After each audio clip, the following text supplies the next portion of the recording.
What's going on, ladies and gentlemen? Today we're here with Wongel Zelalem, and she is a YouTuber that, let me tell you how I found out about her. I was kind of searching my name out, and for some reason her video popped up, and she was talking about Ludacris getting his citizenship in Gabon. So I checked out the video. I say, okay. I say, well, let me reach out to this Ethiopian sister and see what she got going on. I checked out some rest of her content, and she's kind of on the line of how I think a little bit definitely about the diaspora as well. So Wongel, thank you for joining us on the show today.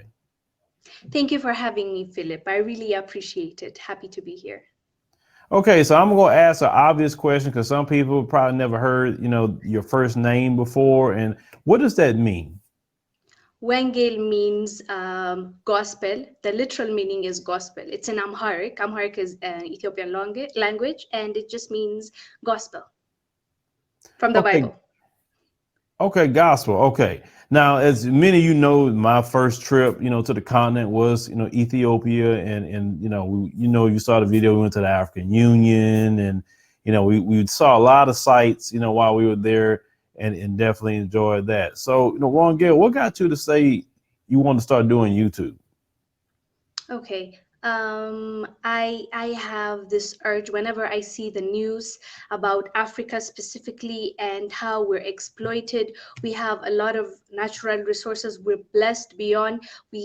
Our people, we like 60% of Africa, like basically 60% of the population of Africa is under the age of 25 years of age, and a lot of us are young, and we have so much to offer to the world. But then again, the Chinese or maybe the French and the British and the American, they benefit out of the country, and us, we're here. There's no political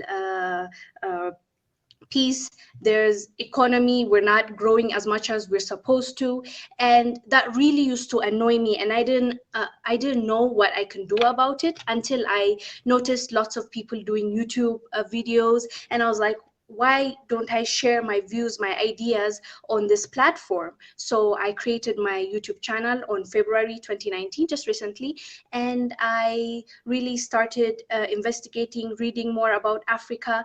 And since I know Africa is a beautiful continent with beautiful people and a lot to offer, and actually we should be the wealthiest continent in the world, and we're still the poorest, I started doing this, started this YouTube channel, just trying to get my point across and hopefully open a dialogue between the youth and my people, and hopefully I can contribute a little bit. Yeah, I can contribute a little bit. That's why I created this YouTube channel. Okay, so when I was in Ethiopia, when I went to Addis Ababa, I started to see, like you said, I saw Chinese, I saw some white folks, and they was just kind of, I can tell they was there trying to doing their thing. But I spoke to this one brother that's kind of over this paint company that was over there, and he had his finance guy with him. He was saying that, we would not really don't want to do business, say, with, the British or America or even Chinese. He said we rather do business with people in the diaspora. So why do you feel that doesn't happen as much, or maybe even just coming over to visit? Why do you think that's possibly happening? Okay. I think it's because most people are not aware of the opportunities that are in Africa, especially maybe the Black community or the diaspora outside. They see the mainstream media, especially the Western media. They show us Africans as still living in poverty, not really having anything to offer, when that's a lie. Like, they know what's here. So all the white people, all the Chinese, they run and come for opportunity. The multinational companies all of them almost are here in Africa, investing, like trying to get a piece. But the Black community, I don't think they understand how much Africa can offer. So that is one of the reasons I even have this channel, or I appreciate what you're doing. It's because you let people know, no, there's so much we can do. Like, you as our African brother can come here and benefit if you are aware and if you have the information. And by that process, you can open up employment for your brothers and sisters, rather than other communities coming and benefiting from Africa's wealth. So I think a lot has to do with information, not being informed, and the mainstream media just saying that we are really poor and we live on trees. Like, let's get it clear, like, we don't live on trees. We are, yes, there's poverty, but it's not to the level or to the degree they want you to see. And I am comfortable in my house with electricity, water, and Wi-Fi. So no, it's because of awareness, and it's people like you. And there are other channels, like maybe you know him. He's an African brother. He's a Ghanaian called Wode Maya. He does a great job in showing Africa's beauty. The more people know, the more they are interested, the more they can come and invest and maybe create a better life for themselves and know their roots, where they came from. So if they know their history now, it will be good for the future. So I really think that's the reason. I could be wrong. Well, let's talk about, you mentioned earlier about the media. We will say more so, white corporate media. How damaging have they been, to the continent, even Ethiopia itself?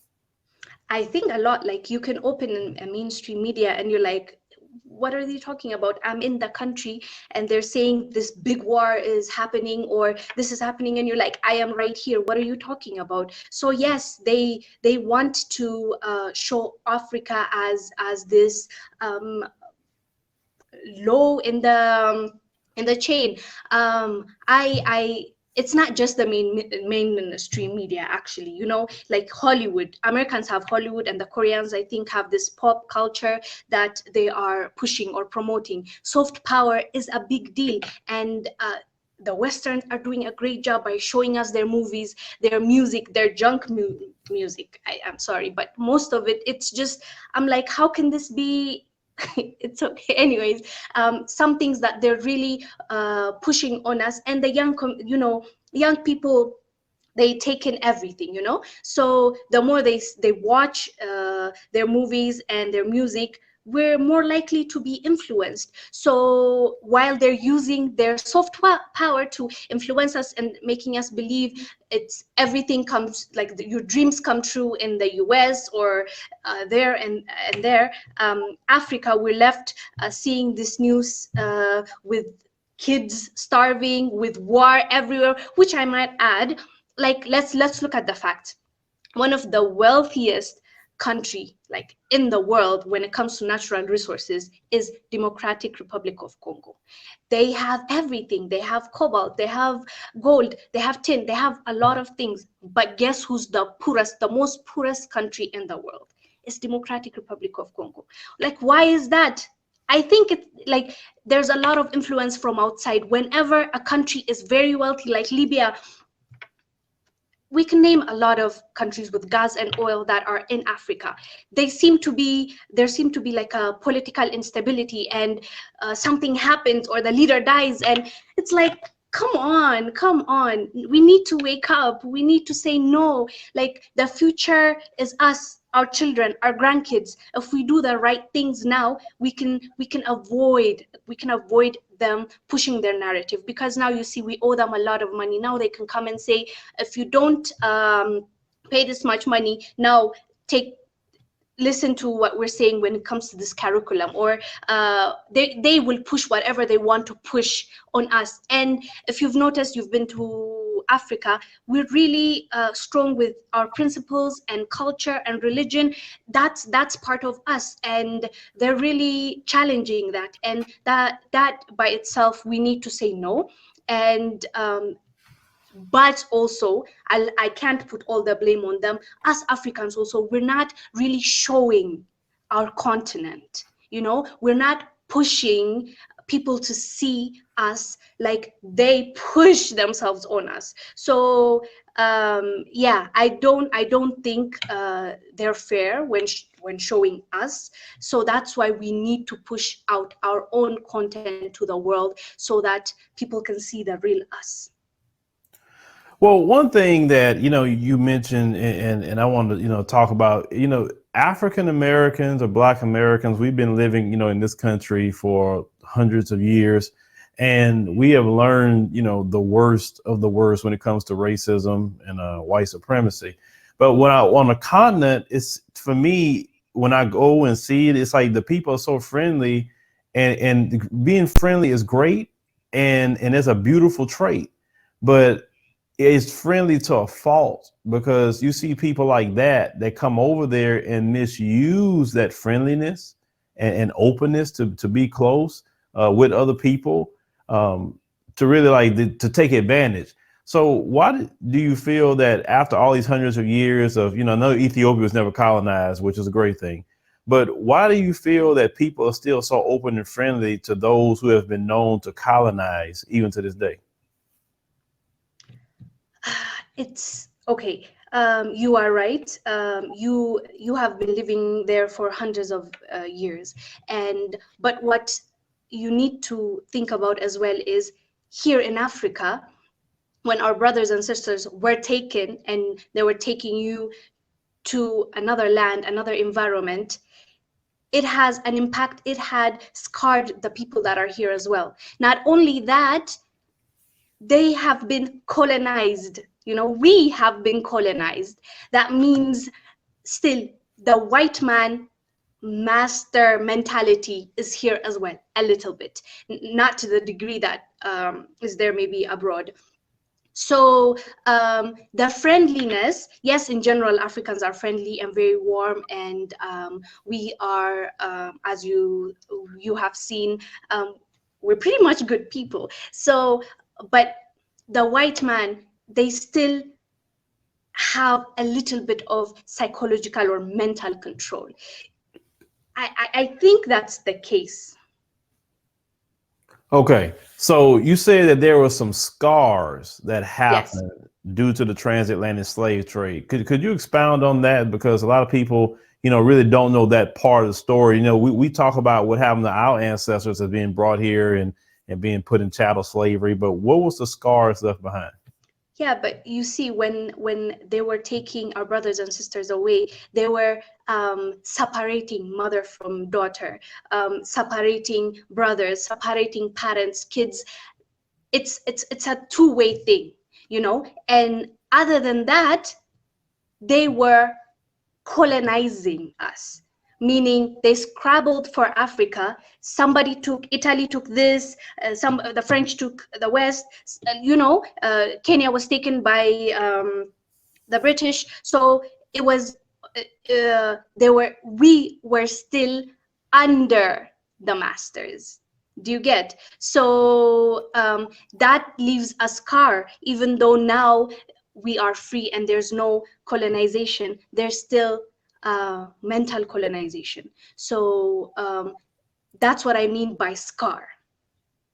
Okay, I'm just basing everything off you saying is they separated families, which is horrible, right? Just like they done to us when they sold us. They took away mother, father. They took away small children. Like a slave can go work, come back, their children could be gone. I mean, these people was very, very evil, what they did to us completely globally. But what I'm saying is, since the colonization happened, and since, like you say, the British, the French, was it King Leopold out of Belgium, and the horrible things that he did in the Congo, just to name a few, the Dutch, when they went down there to the area of South Africa.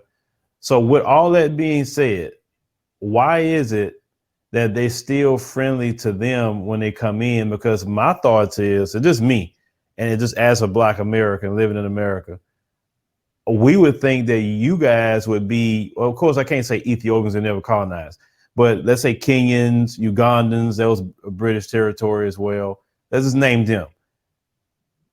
I would think they would be more upset, more, what's what I'm looking for? I know we'll say turned up over here, or just, I know you probably know what I'm talking about. They'll be like more upset because, hey, wait a minute, you had our ancestors colonized for all these years. You stole my brothers and sisters away, and then you still want to come in here like you can just waltz in. You get what I'm saying? I hear what you're saying, but it's politics, I guess. To be honest with you, I'm not the best person maybe to answer that because I don't know what is going on in the minds of these people. But at the end of the day, yeah, people are still very welcoming, and they are still exploiting us. But the issue is, you see, it's not just about the people. People, it's not about being nice, really. It's about our leadership. It's about the people that are in power. So they're the ones mostly allowing those companies to enter. Those are the people that are allowing those people to still have a say or do the things they're doing. So really, I don't think people can do anything at this point, really. If we have a better leadership, maybe now we can focus on other things. Okay, so I was reading that the youth population of the continent, people that's 25 and under, is the majority now. So fundamental 60%. change will be Mm. coming to the continent. What do you see with the younger people that you don't see with the older generation? Well, maybe more courage. I would say it's because it comes with being young, maybe not being scared of consequences. So that can be a positive thing if we use it smartly, and if people are aware and know what power we possess. And the difference, I would pretty much think, is the the fact that we're freer, maybe, and unfortunately a bit influenced by the West as well, because of all the movies, internet, and all the music. The young generation is more of to the West, because like with being open-minded, maybe the last generation would have been set, like would have refused anything to do with the alphabet people and with all those things that the West is pushing on us.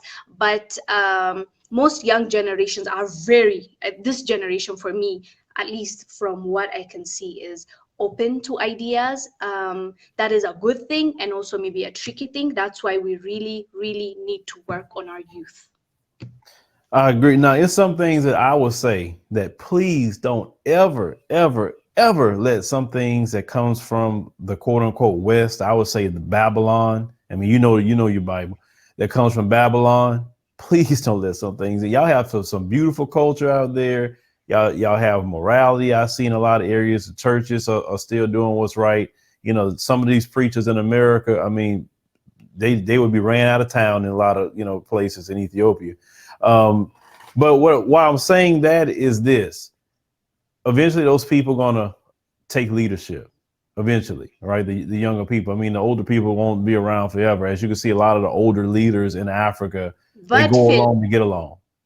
Philip, Mhm. have you seen our track record? Like our leaders, as soon as they're in power, they don't want to leave. Like we have leaders that have been in power for 38 years plus, and yeah, it's really yeah, they don't want to leave power, and that's really scary.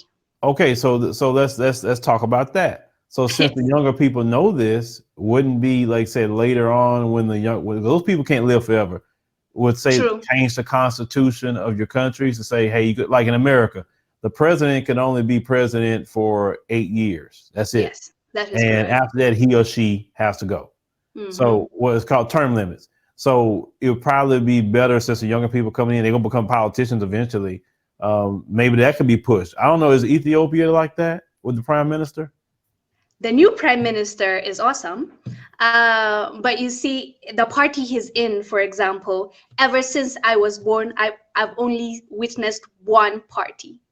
After King Selassie I, Yeah. our king, yes. So after him, the government that was in power before I was born is still in power.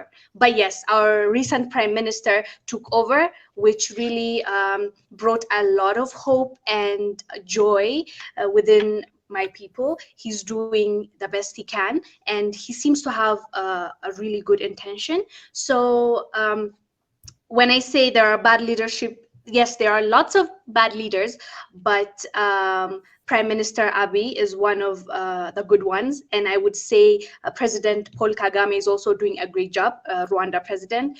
And yeah, there are a few handful leaders that I think are doing well, but most of them, Philip, not really. Well, let me ask you a question. I was, you mentioning different ones. What is your opinion on, the work of Julius Malema in South Africa? I love him. He's doing great. I mean, I don't know why they didn't elect him this time around, but most of his points, at least from the videos and from the things I've read, he seems to have that we need from an African leader, and I like him. How about you? What do you think about him? Oh, Julius Malema, like say, when I go to South Africa, I'm like, I don't care what we got to do. We got to sit down and have an interview with Julius Malema. I mean, because people over here in the States, brothers and sisters here, they love Malema. I mean, he speaks on it. And what I like about Malema, he understands that, on the African continent, people break off into their tribe and little, sections of Africa to break into. But Malema understands the concept that we all one people. And he even addressed things that happens to us here and call that mess out. Well, the moment he started doing that, that's when people really start paying attention to Malema more than anything else. So, yeah, I hate he didn't win. I mean, shoot, I was running his he had ads to run for election, because I know how some South African people that watch here. I was running his ad on my channel just to say hopefully he can get some more votes, because I wanted him in there too. You did your part, huh? You tried. I tried to do my part to help out the brother, especially when he said we're gonna change the name from South Africa to Azania. I said, oh yeah. I think we got to get rid of that name. Let's talk about the news. You into the news, and why is it that you want to you say you like the news, but what is it about it? You say, you know what, I got to get out there and start doing that for myself instead of listening to what, whoever put out. Yeah, one, I've noticed that there are not a lot of young or between my age range doing this. And two, I have noticed that whoever presents the news spins it the way they want to, and they give you the narrative they want you to see. So I was like, if you see the news from CNN, you're like, okay, so you get a different idea. And if you see the news, for example, in your case in America, the Fox News, they're presenting the same news, but in a different twist. So I wanted to be the one to share our story with my own voice, so that maybe enough African youth can relate and get the true story, and they can decide for themselves and maybe open a dialogue, and we can discuss and actually do something about it. Right, because we do have a particular power in our hands when we're doing that. Just like you mentioned, CNN, they're more what we would call left wing or Democrat. Then you have Fox, which is more right wing or Republican. It's two different trains of thought and ideology, that's for sure. And everything they do is that. But when we do this, even me, even you, we do have a mindset on a particular story and a message that we want to convey. And for my position is this, and maybe I'll get you to ask you this. My position is we need to tell our story and how we feel about it, because those entities that you mentioned will not say nothing about African Americans, Africans, Caribbean people, nobody. They don't even care what's going on with us. So we need to have our own voice and our own story more than anything. But how do you mostly present it, and what's your spin? Of course, I'm a human being. I'll see it with my own eyes and have a say of my thoughts, but at least I know where I'm coming from, and my intentions are good, and it's for my people. That is what makes me confident in when I say, when I present the news to you, believe me, rather than those people who are getting paid to do this for you and spin it the way they want to, and want to basically program you, not give you information, but program you. That's what I'm against.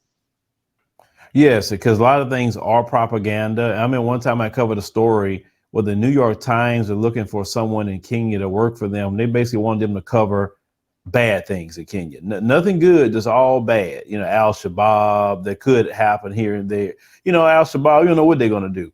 Just like, you know, cover everything that they could find as bad. That's what the New York Times wanted. And, you know, for my thing is, we don't need the New York Times. We don't need the Washington Post or whatever, you know, else that we need. Then I looked at news in the African continent, and it still moves like the British system, right? Like a BBC.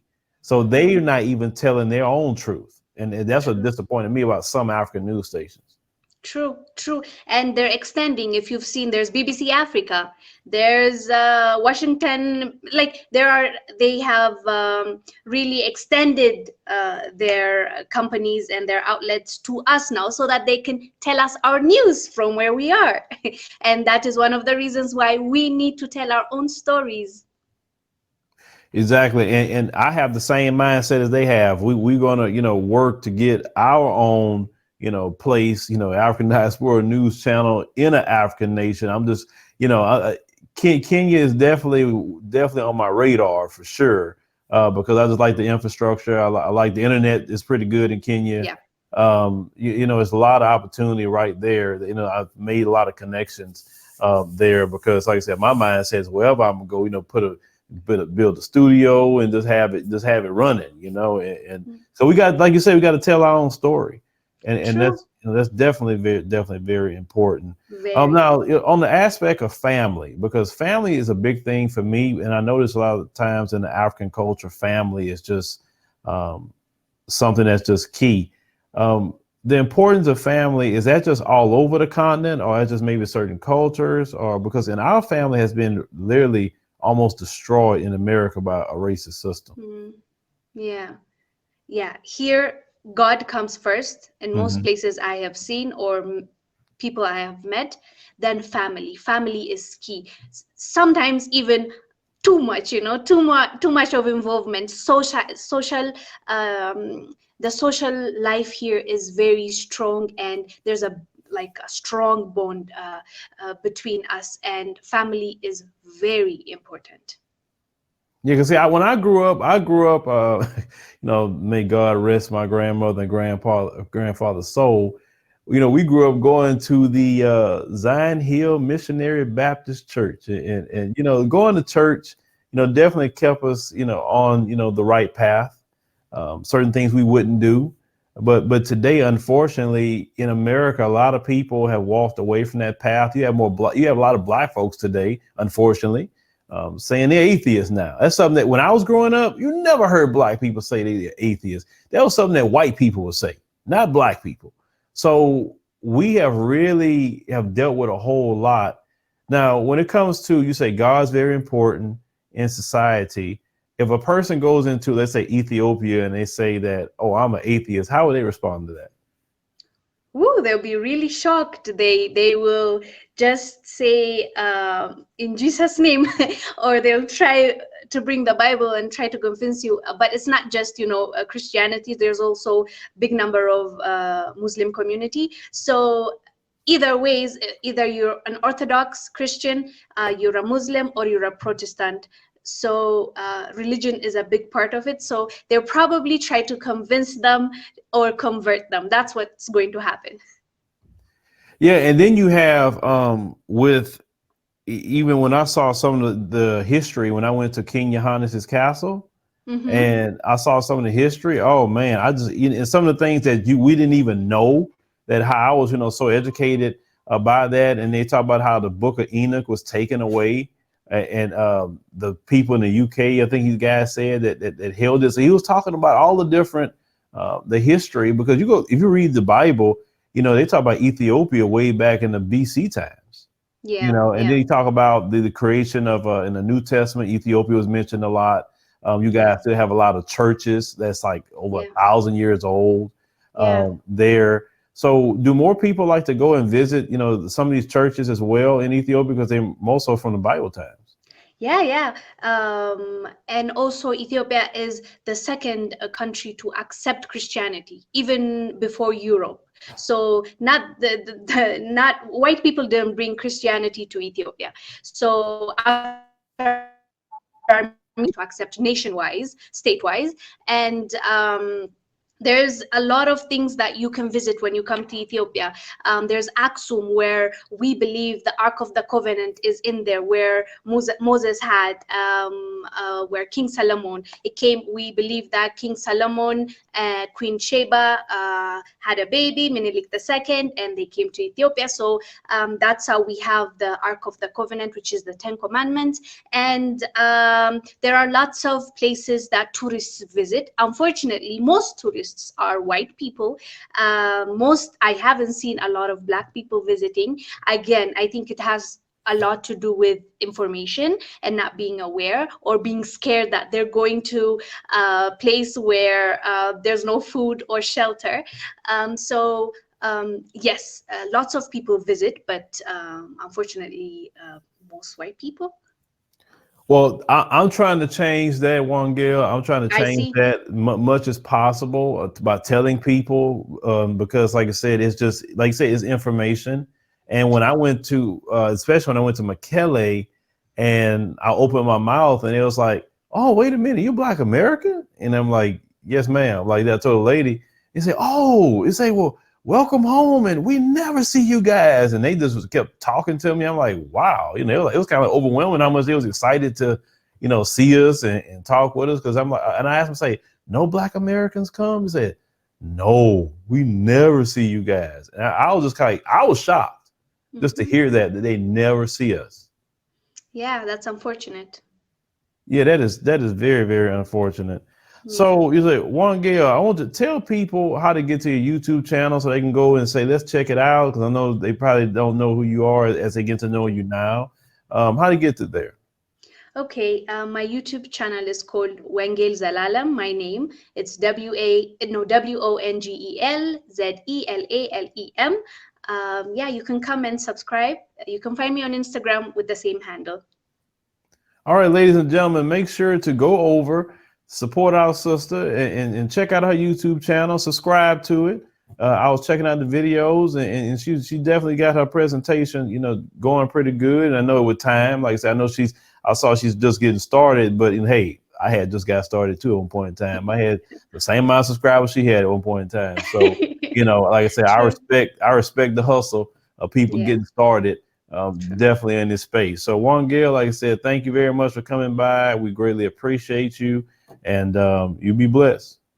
Thank you for having me, and stay blessed.